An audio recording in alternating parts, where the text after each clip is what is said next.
ভাই ও বোনেরা, আপনি কি জানেন একটি ছোট্ট হাদিস আছে যা আমাদের প্রতিটি নামাজ, দান, ইবাদত এমনকি ঘুম ও খাওয়াকেও ইবাদতে রূপান্তর করতে পারে।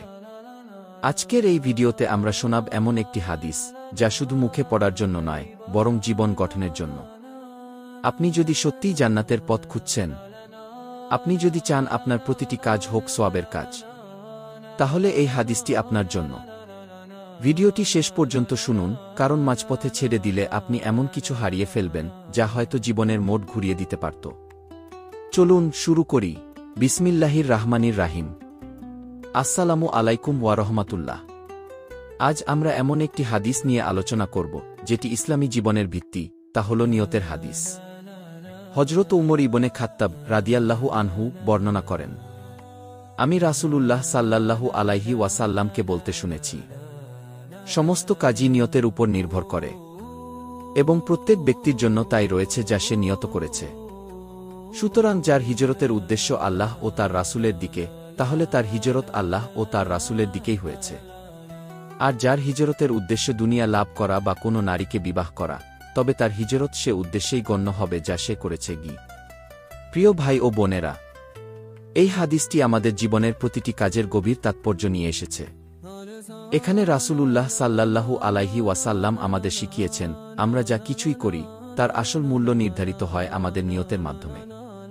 নিয়ত মানে হল মনের ইচ্ছা বা উদ্দেশ্য। এটি মুখে উচ্চারণের বিষয় নয়, বরং অন্তরের গভীর সংকল্প। আপনি যদি নামাজ পড়েন শুধু আল্লাহর সন্তুষ্টির জন্য, তাহলে সেটি ইবাদত। কিন্তু যদি লোক দেখানোর জন্য নামাজ পড়েন, তাহলে সেটা হবে রিয়া, যা মারাত্মক গুনাহ।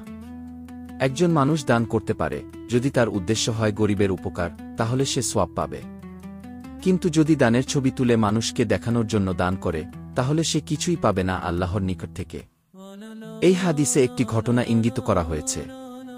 এক ব্যক্তি হিজরত করেছিল, কিন্তু উদ্দেশ্য ছিল এক নারীকে বিয়ে করা। তখন রাসূলুল্লাহ সাল্লাল্লাহু আলাইহি ওয়াসাল্লাম বললেন, যার হিজরতের উদ্দেশ্য আল্লাহ ও তার রাসূল, তার হিজরত আল্লাহর জন্যই হবে। আর যার উদ্দেশ্য নারী বা দুনিয়া, সে দুনিয়াই পাবে, আখিরাতে কিছু পাবে না। প্রিয় শ্রোতারা, নিয়ত ঠিক থাকলে ছোট ছোট কাজও হয়ে যেতে পারে বিশাল ইবাদত। যেমন কেউ খাচ্ছে যাতে শরীরে শক্তি আসে এবং ইবাদত করতে পারে, সে খাওয়াটাও ইবাদত। কেউ ঘুমাচ্ছে যাতে ফজরের নামাজ সময়মতো পড়তে পারে, সেটিও ইবাদত। এমনকি বৈধভাবে বিবাহ করাও ইবাদত, যদি উদ্দেশ্য হয় সুন্নত পালন করা এবং হারাম থেকে বাঁচা। আমাদের জীবন অনেক বড় নয়। প্রতিটি দিন, প্রতিটি কাজ আমরা যেন শুধু আল্লাহর সন্তুষ্টির জন্য করি। প্রতিদিন সকালে আমরা যদি আমাদের নিয়ত ঠিক করি, তাহলে আমাদের সব কাজেই সওয়াব লেখা হবে। আল্লাহ বলেন কুরআনে, তারা কেবল এই জন্য আদিষ্ট হয়েছে যেন একমাত্র আল্লাহর ইবাদত করে, তাকে এক মনে করে।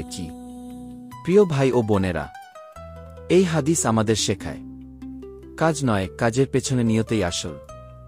আপনি যেটা করছেন, নামাজ, রোজা, দান, শিক্ষা, সবকিছুর পেছনে যদি থাকে আল্লাহর জন্য করার সংকল্প, তাহলে সেই কাজই আপনাকে জান্নাতের দিকে নিয়ে যাবে।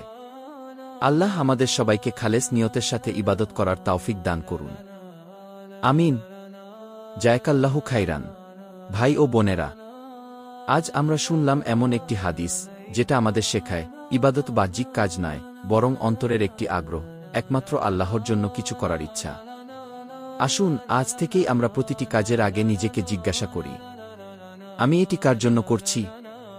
আপনার দান, নামাজ, পড়াশোনা, এমনকি সোশ্যাল মিডিয়ায় একটা পোস্ট, সবকিছুর পেছনে যদি থাকে আল্লাহর সন্তুষ্টির উদ্দেশ্য, তবে ইনশাআল্লাহ সেই কাজ আপনাকে জান্নাতের পথে এগিয়ে নিয়ে যাবে।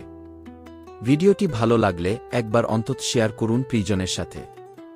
হতে পারে এই হাদিস কারো জীবনের মোড় ঘুরিয়ে দেবে। আর আপনি যদি এমন আরও জীবন গঠনের মতো ইসলামী হাদিস ও বার্তা পেতে চান, তাহলে অবশ্যই সাবস্ক্রাইব করুন আমাদের চ্যানেল হাদিসের বাণী। সাথে থাকুন, দিনের পথে চলুন। আসসালামু আলাইকুম ওয়া রাহমাতুল্লাহ।